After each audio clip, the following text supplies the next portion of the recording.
But I didn't retire, posted by Technogrind. My friend, I'll call her Sandy, worked at a travel agency in British Columbia, Canada. It was a small owner-operated business with the owner and 3 employees, including my friend. Everyone worked Monday to Friday from 9 a.m. to 5 p.m.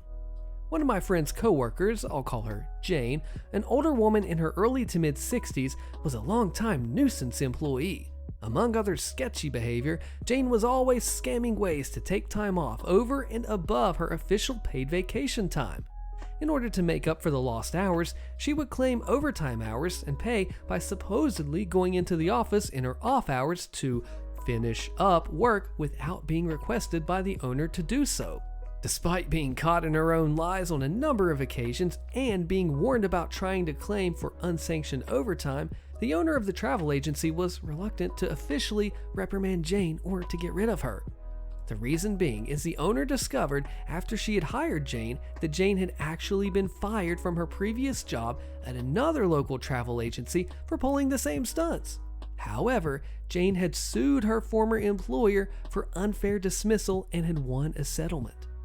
After a few years of my friend Sandy working at the travel agency, the owner was ready to retire and offered to sell the business to my friend. Sandy took her up on the deal and took over the business while keeping on Jane and the other employee.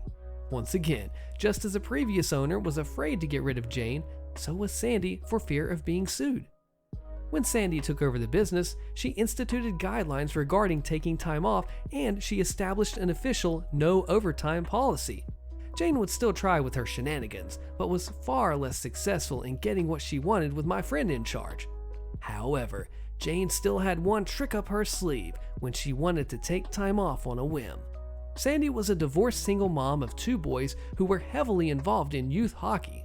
She would sometimes leave the office for an hour or 2 before closing to get her boys to hockey practice or a game. In order to avoid requesting in person and potentially being denied, Jane would wait for Sandy to be out of the office to book a day off if she didn't feel like coming into work or had made plans. Sandy would then arrive at work the next morning only to discover that Jane wasn't coming in. Despite this happening a number of times, Sandy would usually just let it slide since there was now a definite no overtime policy. Therefore, Jane could no longer claim to come into work on the weekend or after hours in order to try and make up for the day off. She would either miss out on a day's pay, in turn saving Sandy money as the owner, or it would come out of her remaining paid vacation days. Moreover, 2 people in the office at one time could usually handle everything. Jane not coming in was really a no-loss situation for Sandy. There was one time, however, when Sandy was going to be away for 1 or 2 work days just before the weekend to take her boys to a hockey tournament. She told both Jane and the other employee, both verbally and in writing, that they could not book time off for the dates in question, since she would be away and needed both of them in the office. Within a few days of giving this notice, Sandy went into the office on a Saturday to do some paperwork and go through sales for that week. This is when she discovered that, only the day before, Jane had booked a trip for her daughter and son-in-law to Las Vegas, as well as a plane ticket in her name to Calgary, where her daughter lived. Both the trip to Vegas and the ticket to Calgary coincided with the dates that Sandy would be out of the office. Sandy then checked the vacation booking schedule to further discover that Jane had indeed booked the days off that she had expressly been told she couldn't have. Not mentioning she had discovered the travel Jane had booked for herself and her daughter, Sandy emailed Jane telling her that she would have to deny her days off since she'd already been told they were unavailable because she, Sandy, would be away and needed Jane in the office. Through a continued series of email exchanges, Jane replied and outright lied to Sandy with some excuse about her daughter getting some long-awaited medical treatment or surgery, and she needed to go to Calgary to help out for a few days and look after her granddaughter. Sandy replied to this lie by telling Jane that she knew about the trip she had booked to Vegas for her daughter and son-in-law, that Jane's trip to Calgary was most likely to babysit her granddaughter while her daughter was in Vegas, and that she would still have to deny Jane the days off, especially since she booked them after being told they were unavailable. Jane countered in her subsequent reply without even addressing the fact that she had been caught in a lie, that she had been a dedicated employee of the travel agency for several years and couldn't understand why she was being treated so unfairly after all that she had done for the business. She then wrote that since she wasn't being treated as a valued employee, she had no choice but to retire and was giving her 2 weeks' notice. Despite Jane's threat, Sandy replied that she would still be unable to grant her the days off and left it at that without making any mention of Jane's threat to quit or retire. Sandy then contacted her accountant, who also acted as her de facto business advisor, and explained what had happened with Jane. Also aware of Jane's previous shenanigans, Sandy's accountant told her that this was the out that she had been looking for with Jane, and she had it all in writing. He told her that Jane had essentially resigned and retired, and all Sandy needed to do was honor Jane's desire to do so, let her finish out her 2 weeks, or pay her the 2 weeks' wages in lieu with no further severance pay legally required since she hadn't been fired. The following Monday, Sandy went into the office early, accompanied by her long-term boyfriend to act as a witness. She put Jane's belongings from her desk into a box and took the things that were property of the business. Since Jane was old school and had resisted inputting client information in the computer database, this also included a small box filled with index cards which had client phone numbers, addresses, credit card information, and other personal information noted on them. In the meantime, the other employee had arrived for work, and they all waited for Jane to show up. Jane arrived just before 9 o'clock, acting as though nothing had happened, and greeted everyone with a "good morning" as she walked through the door. However, she was apparently taken slightly aback when she noticed Sandy's boyfriend seated in the far corner of the office. At this point, Jane was midway to her desk when Sandy informed her that there was no need to go any further and that she had accepted Jane's notification of retirement. She then handed Jane a check compensating her for the hours she had worked in the current pay period, as well as 2 weeks' wages in lieu of Jane finishing out her final 2 weeks before her retirement. Jane was dumbfounded and went into panic mode. But I didn't retire. I'm not ready to retire." Sandy responded that indeed she had retired, given her notice, and had proof of it in writing. All Jane could do was continue repeating, "But I didn't retire, I'm not ready to retire," while unsuccessfully attempting to get the support of the other employee who refused to come to her defense. Sandy then pointed to the box containing Jane's belongings, wished her a happy retirement, and told her to leave the office. Jane quickly rifled through the box and noticed that the small box containing the index cards with the client information was not there. She insisted that Sandy return it to her, which Sandy refused to do, explaining that it was property of the business, contained personal client information, and that she would be in violation of Canadian privacy laws if she were to let Jane take it. Jane's shock had now turned to obstinance, and she refused to leave without the box. Both the other employee and Sandy's boyfriend had started to get involved, repeatedly telling Jane to just leave. Sandy then informed Jane that if she didn't leave, they would have to call the RCMP, which is Canadian police, at which point Sandy's boyfriend dialed 911 to inform the dispatcher of a disgruntled former employee at XYZ travel agency who was refusing to leave the premises. Within a few minutes, 2 police officers arrived, and Jane immediately ran to the door, ranting about being fired and about the missing box of client info. In order to de-escalate the situation, one police officer told Jane to come outside and explain to him her side of the story.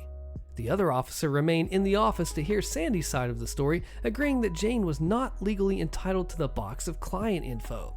The other officer then re-entered the business and told Jane to wait outside. He said that Jane was insisting that Sandy was holding onto her personal belongings, namely a box of important information. Both Sandy and the officer who had spoken to her explained the contents of the box to the other officer, who in turn agreed it was not Jane's property.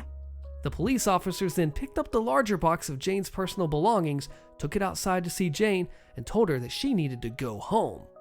To rub salt in Jane's wounds, the next day, Sandy put up a large sign in the window of the business, congratulating Jane on her retirement, and even put a small announcement in the local newspaper doing the same thing. The icing on the piece of revenge cake was Sandy, when filling out the necessary government forms for when an employee quits, gets fired, or retires, made sure to check the box labeled "retired" for the reason for Jane no longer being employed. By doing so, Jane was ineligible to collect unemployment insurance benefits. Oh, this right here is the best kind of pro-revenge in a way because they dug their own grave. Okay, let's just put it that way, flat out, because Jane thought she had this plan, went in with this elaborate little scheme and thought she could get around, thought she was so smart, right? First of all, she was sneaking in vacation. She was used to doing it. She got by so long. Sandy comes in, says nope, and then has a super plan behind her back to not only make sure she stops working for her, but gets nailed for any kind of unemployment insurance benefits because technically, Jane retired. Let's be honest, she retired, right? Way to go, OP. Want some free gas? I gotcha, bro. Posted by Affectionate Gold 84. So several years ago, my friend, we'll call him Boris, and I would always help each other do the spring cleanup for our properties. This included taking out damaged trees, preparing garden plots, and taking care of our weed-infested yards. I was going to be first on the cleanup detail, so I prepared tools and implements the Friday before the big cleanup was to happen. Sharpening tools and chainsaw chains, lawnmower blades, and just getting everything in order. Among those tasks was mixing what we had with 2-cycle oil. Finished up kinda late and generally put things away for the next day. The next morning, Boris shows up with coffee and biscuits around 8 a.m. As we were sitting on his tailgate enjoying breakfast, my neighbors ride by in their beat-to-heck Chevy Cavalier, smoking like a freight train. We'll call them Rocky and Bullwinkle.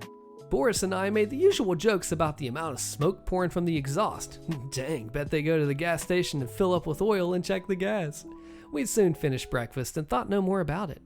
As we begin to get the tools laid out and hash out a plan of attack, I can't find my gas cans. No mixed gas, regular gas, or a gas can in general. That's when it dawned on us why the car Rocky and Bullwinkle were driving was smoking so bad. I am ticked, to say the least. Well, all Boris and I could do was go shopping for gas cans, gas, and more 2-cycle oil. After we returned, we saw Rocky and Bullwinkle pass by several times, but all in all, we got a lot done. The next weekend, we dedicated to clean up at Boris's. A weekend or two goes by, and we have a family dinner at my wife's, Rocky and Bullwinkle's grandparents'. Toward the latter part of the evening, we were having a few drinks. Most people had left, and myself and wife's grandfather were shooting the breeze when I had to take a leak. As I was doing so, I saw a gas can with a very distinct paint on it. I inquired from the old man about how it came into his possession, and he stated that Rocky and Bullwinkle left it there. I simply explained that it was mine, as was another, and loaded them in my truck. It ate at me every time that POS car with my neighbors went by. So I hatched a plan from a rotten egg. I went and bought a few gallons of gas, a few gallons of diesel fuel, and some other various oils. I made a concoction of these different chemicals and filled my new 6-gallon gas can that I had to purchase. With some clean gas, I filled a lawnmower and cut some grass that evening, making sure Rocky and Bullwinkle saw me. Then I put everything away, but forgot and left that rotten egg gas can out. I got up and went to work the next morning and didn't even think to check on the can. But when I got home, I checked and it was gone. My wife informed me that my plan must have worked as she watched Rocky and Bullwinkle go in and out with the car, not only smoking but spitting and sputtering as well. The last time they rode out, they didn't ride back in. They gave me about an hour of peace before they came over and wanted to know if I could look at their car and see what was wrong. If it could not be fixed on the side of the road, maybe tow it home. My response? I've had a long day and I have a migraine. Maybe tomorrow. I saw the panic set in when I told them that. That's when they told me that they had no insurance and it was on a main road.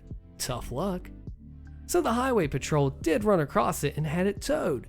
It was going to cost them around $500 to get it out of impound, plus they had to have current registration and insurance. The car wasn't worth it. Well, they're those type of people that good luck just falls on them, and the pastor for a local church gave them an old Ford Taurus. Took me a few cans of rotten egg gas, but I got the motor to lock up after about a month. This time, it quit in their grandparents' yard, so they scrapped it, and as luck would have it, they got their income tax returns. They bought a nice looking Ford F-150, but it began having problems too. Smoked really bad. They did take it to a mechanic that eventually found the problem. He got the truck running right again for about $1,500, and I have never had any more gas cans come up missing. Yeah, I really like these bait and switch pro revenges because they steal the thing and you're like, it's them, it's gotta be them. And then you put out a messed up thing, they take it too, mess themselves over, have to get a new car, pay money, get another new car, pay more money, and just end up screwing themselves up so hard without them wanting to come to you and explain what happened, because you know they did it, they know they did it, but they don't know that you know they did it. It's kind of like when you have somebody steal your lunch and then you put like a super hot spicy version. They take that too and then they're coughing and hacking in the break room. You know it's them. Way to go, OP. Nice story. Revenge. Pro revenge.